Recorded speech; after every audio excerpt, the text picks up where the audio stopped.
Hey guys, namaste.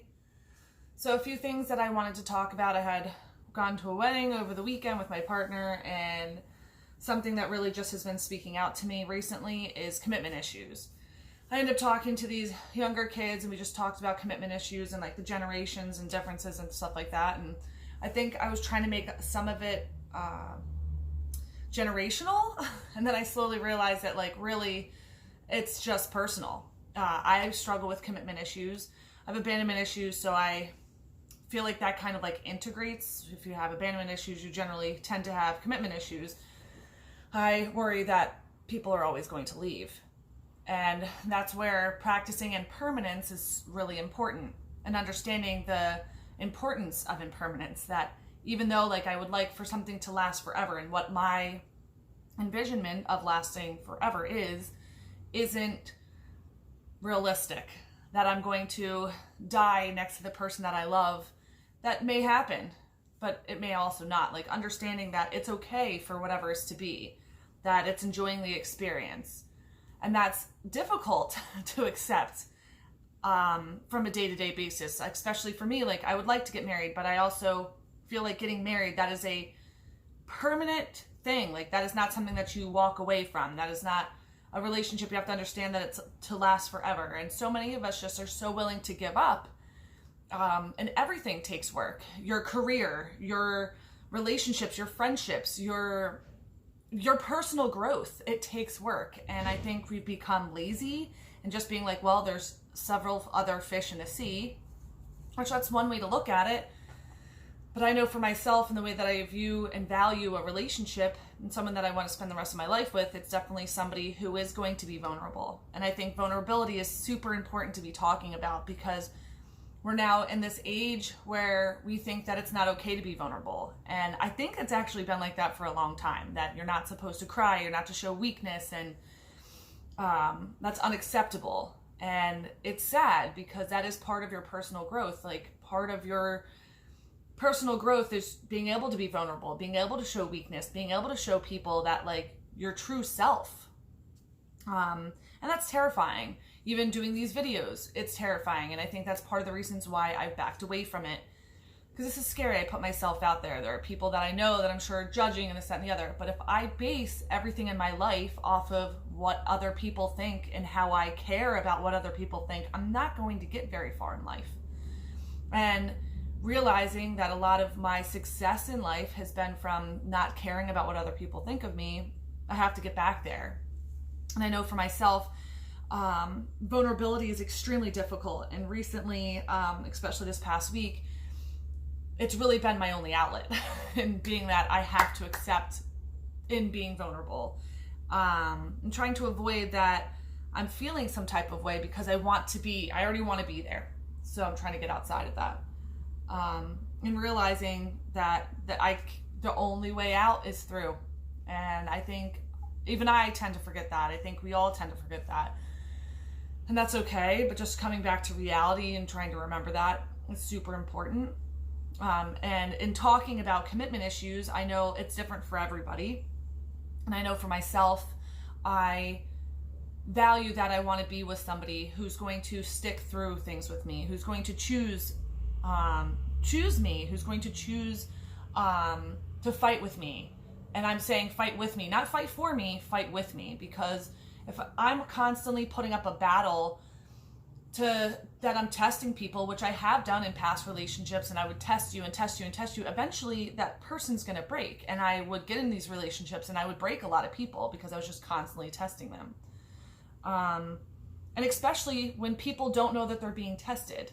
Like that's not healthy. And that's not really acceptable for the other person.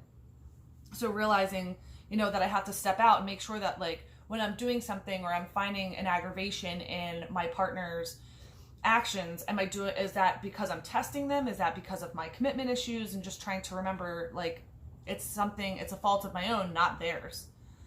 I don't want to say fault, actually, a character flaw, as we like to say.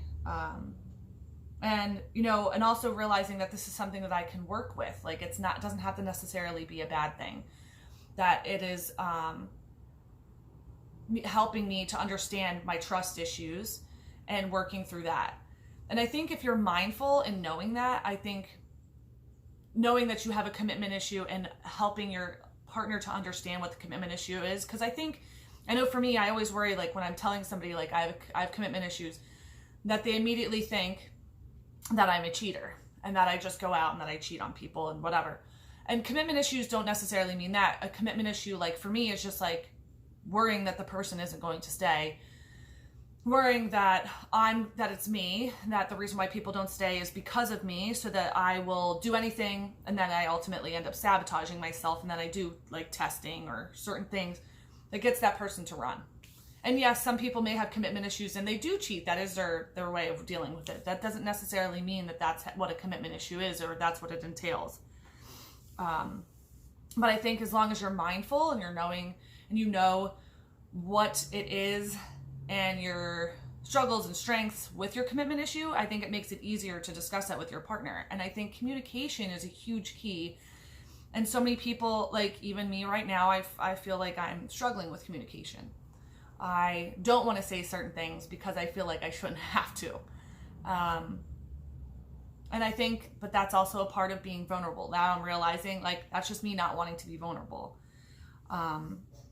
And I think a lot of us are like that. And I know for me, it's really, really difficult to want to be vulnerable and show that side to myself. Because then I'm really letting somebody in. But I think what we all forget too is that once you're attached, whether you're vulnerable or not. Maybe you're not divulging in as much as you would have before, but you're still going to get hurt. And I think that's something that we all tend to forget. And this is where it's just really important for a lot of us to practice impermanence and understanding that, trying to understand, to enjoy the experience, go with the flow and letting it be what it is. And I know this has to be extremely difficult for a lot of us. I know for me, I'm an overthinker and I like to think 10 steps ahead. But I'm catching myself in setting expectations for something that couldn't even be, may not be. I don't know what it is. I literally am not a fortune teller. You are not a fortune teller. We cannot tell the future. So trying to just practice impermanence and just enjoying the moment and enjoying it for what it is, I think is super important. I think vulnerability and being okay with being vulnerable. You want to send those 10 text messages, sure. I don't think that's being vulnerable. I think giving a phone call or really just telling that person how you feel. Do you really want to lose them? Like, ask yourself that. I think we all need to put a little bit more work in, and just also know your worth though. Like, are you putting in more effort than they are? Are you being more vulnerable than they are?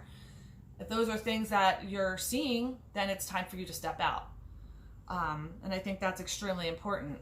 And also understanding the person that you're dating. Make sure that you do understand them and that you're seeing them, that maybe how you view what your vulnerability is different than how they view what their vulnerability is. So, and I think we could all use a little bit more actually trying to work towards things, actually trying to work at building relationships, and not just like, oh, well, I can always swipe right or swipe left. Trying to build some valuable relationships with each other. And I think that's really important. So that's really all I wanted to touch on today. I am still sober. I've been dealing with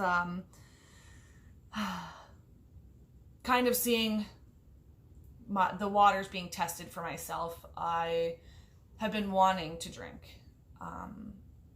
And that's been scary to me. And it's realizing all of this a lot of it has to do with my commitment issues and the fear of change.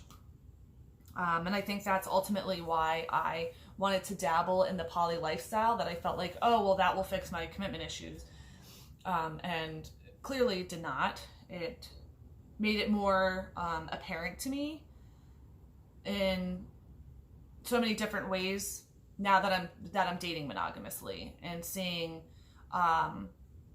just how scared I really am about being with the same person for the rest of my life. And just the fact that, not that that's scary, but trusting that they will have me and have my back and be with me on this journey. But understanding that I need to take a moment and embrace life for what it is, and that if she's going to join me, then she will be with me, and if not, then it was meant for the experience for what it was, and to keep on keeping on. I guess that's really what it is. So trying to really work on going with the flow, and you know, taking it day by day as much as possible. So that's really it for me. I hope that you guys got something from this. I'm trying to really get back into making more videos and taking time for myself, because this is part of that. So that's all for me. I wish you all a happy and sober lifestyle. Namaste sober, and I hope you do too.